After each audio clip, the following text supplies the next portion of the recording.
ሰላም ተነስተልን ውድ የቻናላችን ቤተሰቦች እንደምን ቆያችሁ? ለዛሬ ይዤላችሁ የቀረብኩት ስለ ስሮችና ስለ ቅርንጫፎች በተመለከተ ህጉ ምን ይላል በሚለው ዙሪያ አጠር ያለ ዝግጅት ይዤላችሁ ቀርቤያለሁ።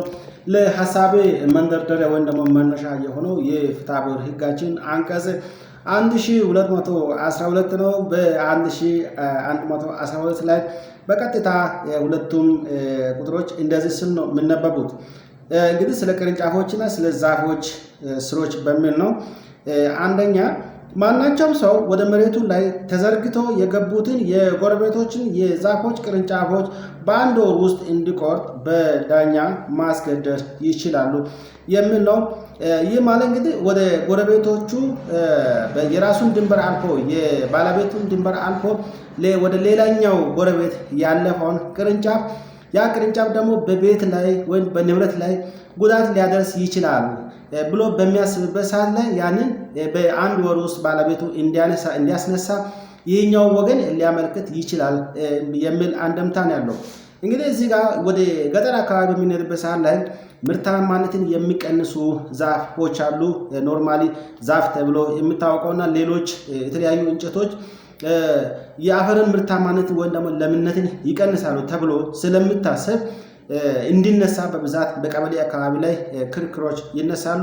በዚህ ሰዓት እንግዲህ እንዲነሳ ደግሞ የሚደረግበት ሁኔታ ነው ያለው የአፈርን ምርታማነትን የሚቀንስ ከሆነ ነው። ሌላው እንግዲህ በገጠርም አካባቢ ሊሆን ይችላል። ለመኖሪያ ቤቴ ይህ ዛፍ ለኔ የዚህ ዛፍ ቅርንጫፍ ስጋት ሆኖብኛል። ለምሳሌ ዝግባ ሊሆን ይችላል። እንዲሁም ደግሞ ሌላም የተለያዩ ተፈጥሯዊ እንጨቶች ሊሆኑ ይችላሉ። እነኚህ በጣም ብሮድ ሊቭ ናቸው። እንዲሁም ደግሞ በጣም ቅርንጫፋቸው ሰፋ ብሎ የሚሄዱ ናቸው። በሰው ላይ በቀላሉ በመሰበር ጉዳት ሊያደርሱ ይችላሉ ተብሎ በሚታሰብበት ሰዓት ላይ እንግዲህ ለቀበሌው ወይም ደግሞ ለሚመለከተው ፍርድ ቤት በማመልከት ይህንን ጉዳይ ወደ ፍርድ ቤት ሊጎዳ ይችላል ብሎ የሚያስበው አካል ወደ ፍርድ ቤት በሚወስድበት ሰዓት ላይ ይህንን በአንድ ወር ውስጥ ማስቆረጥ እንደሚችል ነው ህጉ የሚደነግገው። ሌላው እንግዲህ ከተማ አካባቢ ነው። ከተማ አካባቢ ደግሞ በሚሆንበት ሰዓት ላይ ግንብ ሊሆን ይችላል። አንደኛው ግንብ አጥር ሊሆን ይችላል፣ የሌላኛው ደግሞ ግንብ ሊሆን ይችላል። እዛው አጠገብ ላይ ደግሞ ትላልቅ ዛፎች ሊኖሩ ይችላሉ።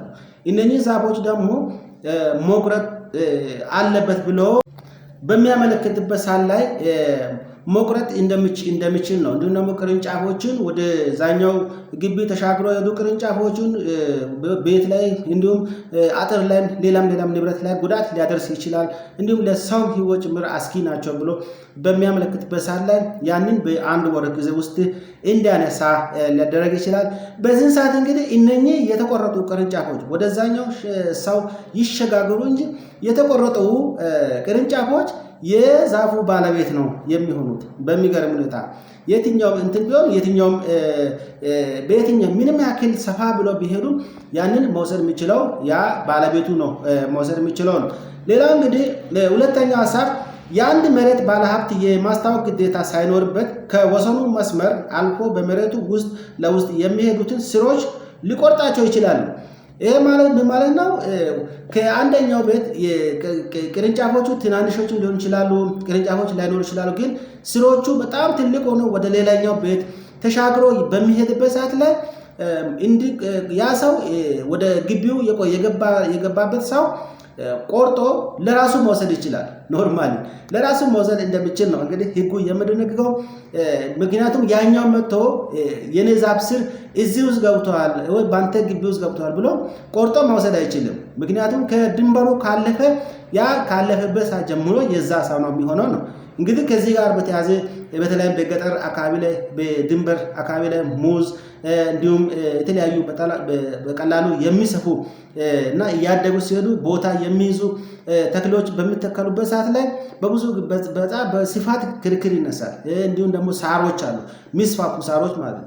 ይሄ በሚሆንበት ሰዓት ላይ እንግዲህ እየሰፋ ሲሄድ የዛኛው ድንበር እየገፋ ነው የሚሄደው። እየገፋ ሲሄድ የኔ ዛፍ ወይ ደግሞ የኔ ድንበር እዚህ ጋር ነው ብሎ ሌላኛው አካል ሊያነሳ ይችላል። ይህን በሚሆንበት ሰዓት ላይ እንግዲህ አስቀድሞ ይህ ደግሞ እንዳይሆን የንብረቱ ባለቤት ወይም ደግሞ የይዞታው ባለቤት የሆነ ሰው መቃወም መቻል አለበት ነው። ያ ዛፍ እንዳይተከል ወይ እንጨት እዛ ድንበር አካባቢ ላይ እንዳይተከል፣ ከተተከለም ደግሞ እየተስፋፋ የሚመጣ ከሆነ የጋራ እንደሆነ ሊነግረው ይገባል። የዛን ሰዓት እንግዲህ እንጨቱ በሚቆረጥበት ሰዓት ላይ ከእንጨቱ የሚገኘውን ጥቅምም ሆነ እንጨቱን ራሱ ተካፍሎ መውሰድ እንደሚችሉ ነው እንግዲህ የህጉ አንደምታ የሚያመላክተው። ሌላው ደግሞ በጣም የሚገርመው በተለይ አቮካዶ፣ ፓፓያ እና ሌሎች ሎሚ የመሳሰሉት እየሰፉ በሄዱ ቁጥር የሚያፈሩት ፍሬ በዛኛው ወይም በሌላኛው ሰው ድንበር ግቢ ውስጥ የሚወድቅ ከሆነ ያንን ያ ሰው ለራሱ የማድረግ መብት አለው። ምክንያቱም ፍሬው ራሱ ውደቅ ብሎ አይደለም ወይ ለቅሞ አይደለም። ለቅሞ ያኛው ባለቤት ለቅሞ ፍሬዎችን ወደዛኛው ቤት አካባቢ የሚጥል ከሆነ ያንን ለቅሞ በኋላ ሊወስድ ይችላል። ነገር ግን በተፈጥሯዊ በሆነ መንገድ እነኚህ ፍሬዎች ወደ ዛኛው ግቢ በሚወድቅበት ሰዓት ላይ ያ ሰው በራሱ ግቢ ላይ በተፈጥሮ ሁኔታ የወደቁ ፍራፍሬዎች ወይም ደግሞ የተለያዩ ሁኔታዎች ወይም ደግሞ ኢቨን ቅርንጫፍም ቢሆን በነገራችን ላይ ተሰብሮ እዛ ከወደቀ የዛ ሰው ነው የሚሆነው ማለት። እንጨቱን ወርቆ የሚወድቅ ከሆነ የዛ ሰው ነው እንጂ የኔ ነው ብሎ ያኛው መውሰድ አይችልም። ነገር ግን ያው በቅንነት የተነሳ ምናልባት የሰውን አልበላም የሰው አልወስድም ብሎ ካልሆነ በስተቀር ኖርማሊ ህጉ ደግሞ በግቢ ውስጥ የወደቀ ወይም ደግሞ በተፈጥሯዊ በሆነ መንገድ ወደ ሌላኛው ግቢ ፔኔትሬት አድርጎ የመጣ ነገር የራስ ለማድረግ አይከለክልም። በዚህ ወቅት እንግዲህ በተለይ ስላይትሊ ማለትም በጣም በቀላል በሆነ መንገድ ተደራድሮ ያንን መውሰድ ይችላል። አለም ደግሞ ለባለቤቱም ሊመልስ ይችላል። በአጠቃላይ ይህ ነገር እንግዲህ እንደ ቀልድ ወይም ደግሞ እንደ ቀለል ያለ ነገር ሊመስል ይችላል። ነገር ግን በአብዛኛው በተለያዩ አካባቢዎች ላይ በሰፊው በተለይ ገጠር አካባቢ እንዲሁም ደግሞ በከተማ አካባቢ ላይ በሰፊው አቤቱታ ከሚነሱባቸው ፖይንቶች መካከል ይህ ነውና በተቻለ መጠን ብሮድ ሊቭ ወይም ደግሞ በጣም ሰፊ የሆኑ ቅርንጫፍ የያዙ ብራንች የያዙ ዛፎችን በድንበር ላይ ባለመትከል፣ ከተተከለም ደግሞ ቶሎ በመቁረጥ ሳያድጉ በመቁረጥ የዛ ሰው እርሻ ንብረት እንዳይጎዳ ማድረግ።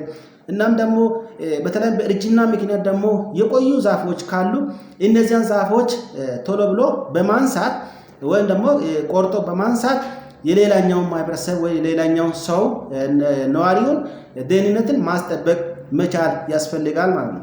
ከዛ ውጪ ግን ዛፉ የኔ ነው አንተን ምን አገባ አንቺን ምን አገባሽ በሚል ክርክር ወይም ደግሞ ይሄ እንደዚህ አይነት አለመግባባት በሚነሳበት ሰዓት ላይ ምናልባት በዛፉ ላይ ንፋስ በሚመጣበት ሰዓት ላይ እንዲሁም መብረቅ በሚወርድበት ሰዓት ላይ እና ዛፉ ራሱ በእርጅና ምክንያት ደግሞ በሚወድቅበት ሰዓት ላይ በዛ ሰው ንብረት ላይ ጉዳት የሚያደርስ ከሆነ ሙሉ ኃላፊነት የሚወስደው የዛፉ ባለቤት ነው የሚሆነው ነው። ስለዚህ የዛፉ ባለቤት ደግሞ የሆናችሁ በተቻለ መጠን በድንበር ላይ ያለው ዛፍ ጠቃሚ ሆኖ ካላገኛችሁ በተቻለ ማንሳት አለባችሁና በማንሳት ደግሞ እዛው አንድ በአብሮነታችሁን ሞር ማጠናከር፣ ሁለተኛ ደግሞ የዛኛው የሌላኛው ምርትና ምርታማነትን እንዲሁም የራስን ጭምር ምርትና ምርታማነትን መጠበቅ እንዳም ከዚህም ባለፈ ደግሞ የራስን ደህንነትና የሌላውን ሰው ደህንነትን ጭምር ማስጠበቅ እንድትችሉ ለመጠቆም ወዳለሁ።